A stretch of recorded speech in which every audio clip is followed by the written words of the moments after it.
The real threat to facts, Arendt believes, is something she calls organized lying, a coordinated and concerted effort to undermine the factual character of human events. Facts, Arendt posits, are a kind of check on the operation of power. While we can argue about the meanings of facts or their relative importance, we can debate which facts we ought to take more seriously than other facts. All of this is normal within the realm of human affairs. But what we can't do, what we can't allow, according to Arendt, is to allow people in power to dispute the existence of facts altogether. All of this speaks to the enormous importance of public institutions like newspapers, libraries, museums, archives, and let's not forget universities, places where facts are stored. These are institutions that maintain the public record. They maintain the factual account of reality. Arendt argues that the agenda of certain streams of political power is to lie factuality out of existence. The purpose of constant lying, says Arendt, is not to replace the truth with the lie. The purpose of constant lying is to undermine the character of factuality itself. She says the agenda of organized lying within politics is to make facts seem like matters of opinion. And once facts turn into opinion, then there is no factual account of reality. There is no agreed upon basis for human action. Political decisions become meaningless and impossible. And once that happens, Arendt says, reality becomes extraordinarily malleable. It can be shaped and reshaped according to the whims of whoever has power.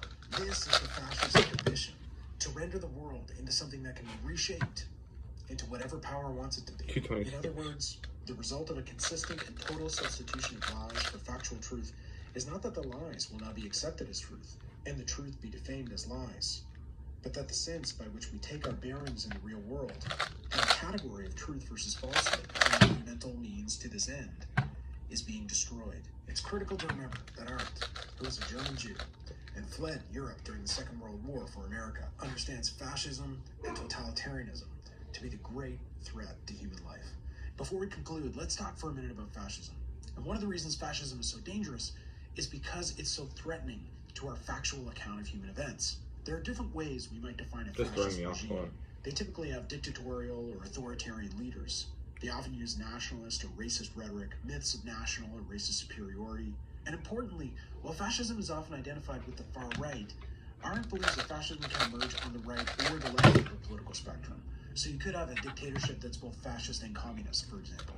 For Arendt, one of the defining features of fascism is the political opposition to facts.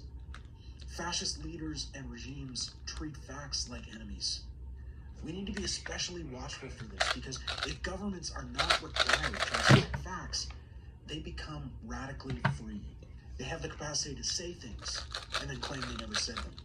They can rewrite history to serve their interests. They become free to categorize specific people or groups as criminals or threats, all without evidence. And historically, this tends to be minority groups, but it could also be political opponents, anyone who opposes the regime or those in power. And that's why Arendt believes we need to speak up for facts. Okay, that's it for me, everybody. Thanks very much for watching.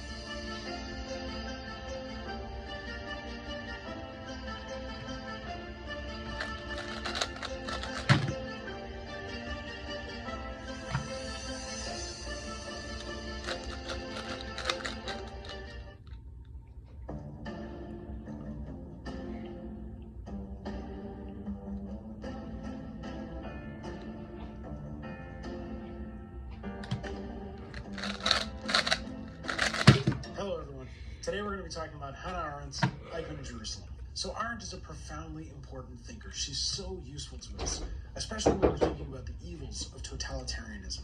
Arendt covered the Eichmann trial in Jerusalem in 1961. She covered the trials for the New Yorker and published a series of essays in the New Yorker on Eichmann in 1963. In the same year, she published a book-length analysis of Eichmann in Jerusalem, a report on the banality of evil. She published a revised version of the book in 1964. Arendt's analysis of Eichmann was, and to some extent still is, to my mind, the controversy really revolves around questions of political agency and responsibility. Eichmann was on trial in 1961 for his participation in the Holocaust. He was instrumental to the systematic extermination of millions of 246 over 12. persecuted peoples in Nazi Germany. Throughout her work, Arendt consistently takes issue with the prosecution's portrait of Eichmann as some kind of monster or criminal mastermind. Despite all the efforts of the prosecution, Everybody could see that this man was not a monster, but it was difficult indeed not to suspect that he was a clown.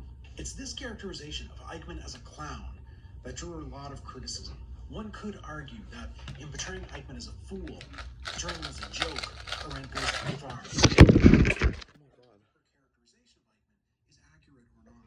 One of the crucial things for you to recognize as you're reading this book is that Arendt is not persuaded that Eichmann is some kind of criminal mastermind. Arendt asks, what if I